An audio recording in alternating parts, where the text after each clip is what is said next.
C'est avec un immense plaisir que je me présente devant vous, justement pour le compte de l'émission Les Débriefs des Locaux. Et pour aujourd'hui, on a sélectionné un sujet qui va justement vous faire plaisir partout où vous nous suivez. Nous vous disons bonjour et bienvenue. Alors, pour ces numéros, retenez que le gouvernement de la République démocratique du Congo veut relancer les activités du parc agro-industriel de Boukangalonzo. Eh bien, c'est le ministre congolais du portefeuille Jean-Lucien Boussa qui a présenté lors du Conseil des ministres du vendredi 30 mai dernier l'état des lieux relatif à la relance des activités liées à l'agro-pastoral. Il s'agit de remettre sur les rails les parcs agro-industriels de Boukangalonzo pour garantir la production agricole de grande envergure. En effet, le ministre du portefeuille a évoqué la nécessité et l'urgence de rendre performantes ces entreprises du portefeuille dont l'objet social correspond à la croissance de la production agricole et pour lesquelles des investissements ont déjà été consentis. L'objectif est de faire face à l'insuffisance de l'offre alimentaire intérieure des produits agricoles de consommation de masse liés naturellement à la faiblesse de l'investissement dans ce secteur et l'importation des denrées alimentaires de base pour une facture annuelle moyenne de 1,5 milliard de dollars américains. Selon les comptes rendus de cette réunion gouvernementale, le ministre du portefeuille prévoit la relance du parc agro-industriel de Boukangalonzo pour la production agricole de grande envergure, étant donné que l'État congolais a investi des ressources importantes dans la réalisation de ces projets. Pour les matérialiser, le ministre Jean-Lucien Boussa préconise la mise en place d'une commission mixte interinstitutionnelle composée de la présidence, primature, portefeuille, intérieur, agriculture, justice, affaires foncières, afin d'organiser une mission pouvant aboutir à faire un état de lieux qui aborde, allais-je dire, la question de manière holistique sur l'existant, la gouvernance, l'actionnariat, les états financiers, les engagements vis-à-vis de l'État, ainsi les engagements vis-à-vis des tiers. Cela permettra de pouvoir élaborer un plan de relance sur base des éléments objectifs en vue des rentabiliser les investissements déjà consentis. Le projet du parc agro-industriel de Boukangalonzo pour la production agricole de grande envergure. Étant donné que l'État congolais a investi des ressources importantes dans la réalisation de ce projet, le ministre du portefeuille a préconisé la mise en place d'une commission mixte interinstitutionnelle afin d'organiser une mission pouvant aboutir à faire un état des lieux qui aborde la question de manière holistique sur l'existant, la gouvernance, l'actionnariat, les états financiers, les engagements vis-à-vis de l'État ainsi que les engagements vis-à-vis de tiers. Cela permettra de pouvoir élaborer un plan de relance sur base des éléments objectifs en vue de rentabiliser l'investissement déjà consenti. S'agissant de la société Triomphe, dont l'objet social est la production des engrais pour appuyer les secteurs agricoles, le ministre Jean-Lucien Boussa a précisé qu'il sera question de garantir un financement devant couvrir l'investissement, le fonds de roulement et la trésorerie en vue de relancer cette entreprise et assurer la régularité de son approvisionnement. Cette initiative de redonner vie au parc agro-industriel de Boukangalonzo, portée par le ministre Jean-Lucien Boussa, fait suite à l'échec de ces projets lancés pour résoudre les déficits alimentaires criants en République démocratique du Congo, cause détournement des deniers publics destinés à la matérialisation de ces parcs agro-industriels. Un procès fut donc ouvert pour faire la lumière sur la question et parmi les acteurs impliqués dans le détournement de ces fonds figure Augustin Matata Ponyo.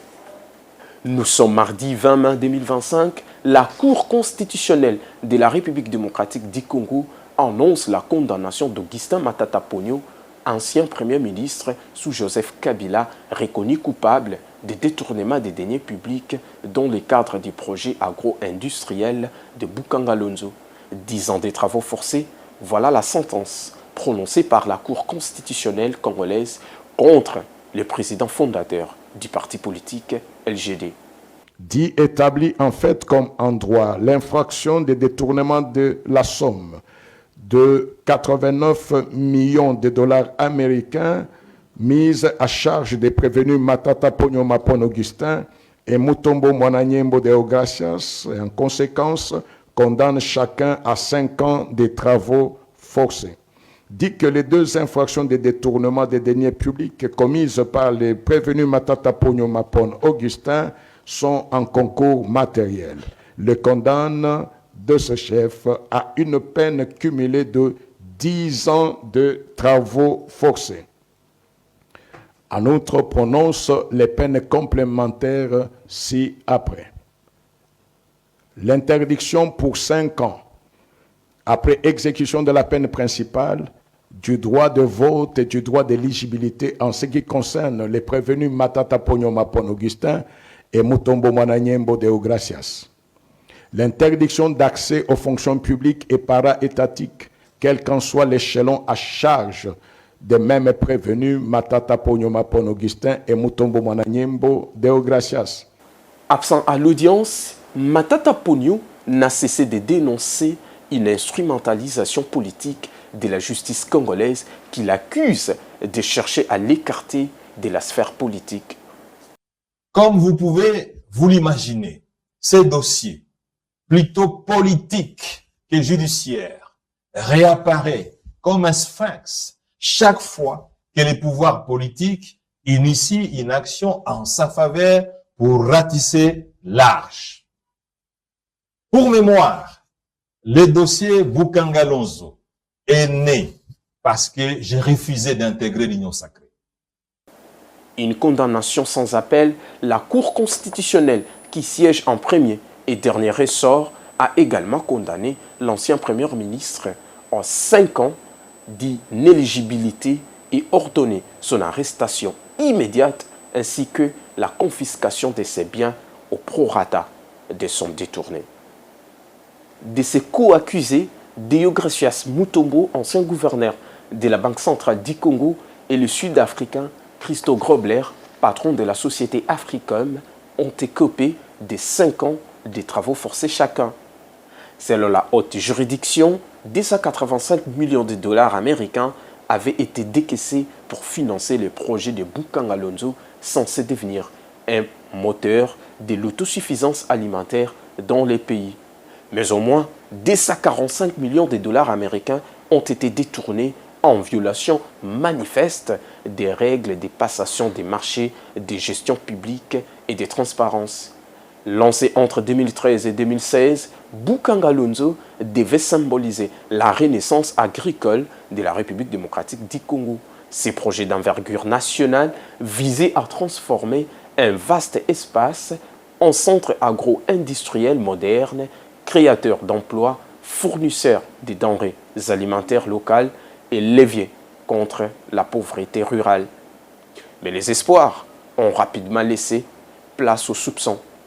Dès novembre 2020, un rapport accablant de l'Inspection générale des finances, IGF en sigle, a mis en lumière de graves irrégularités, choix arbitraires des partenaires, absence des mécanismes de contrôle, surfacturation, détournement massif et abandon du chantier. L'IGF a attribué la responsabilité principale à Matata Ponyo, alors Premier ministre. Depuis le début de l'affaire, Matata Ponyo a tenté de faire valoir son immunité parlementaire, d'abord en tant que sénateur, puis en tant que député élu en 2023. Mais la Cour constitutionnelle a rejeté cet argument, estimant que son immunité parlementaire avait été levée avant son élection comme député. Ces points a néanmoins provoqué des tensions vives entre la haute juridiction et l'Assemblée nationale.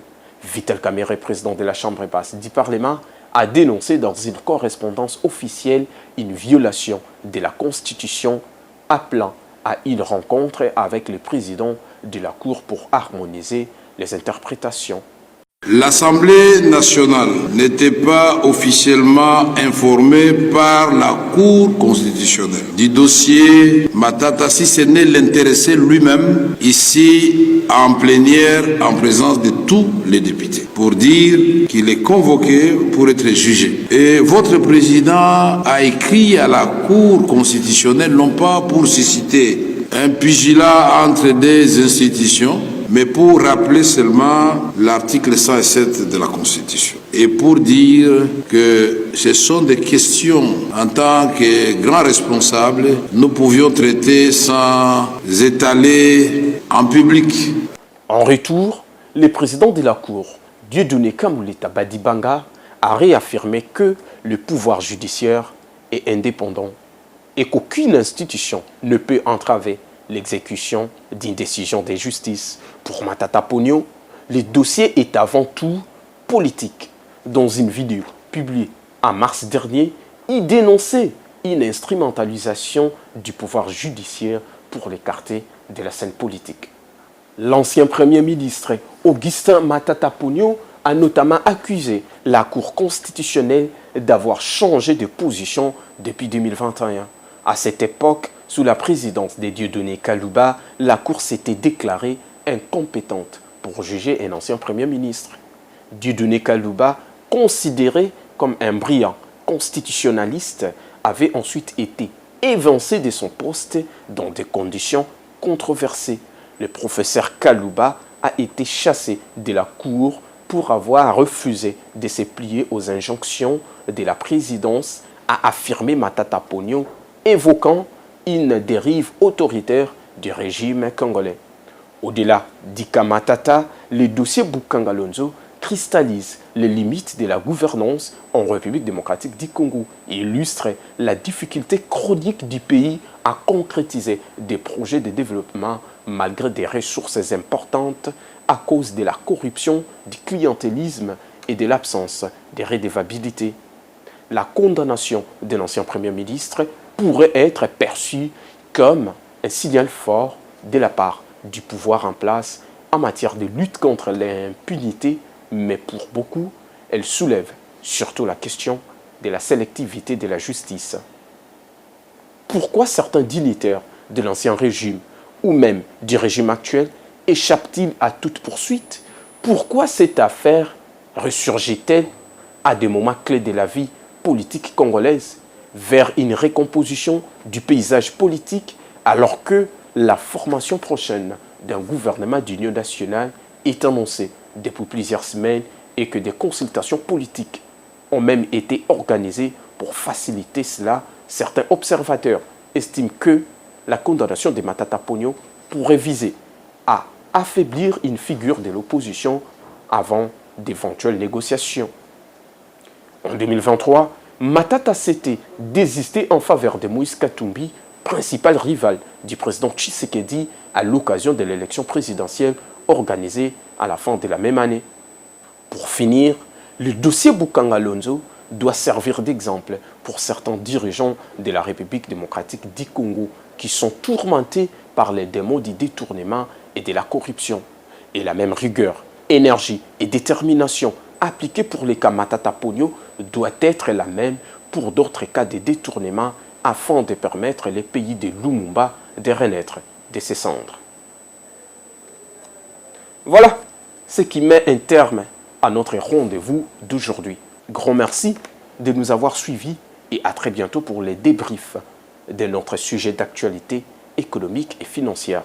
Et dites également merci à l'équipe technique aujourd'hui, coordonnée par Joe Manana, Gaël Moubenga, Freddy Kipimo ainsi que Charlie Mankansia. Au revoir.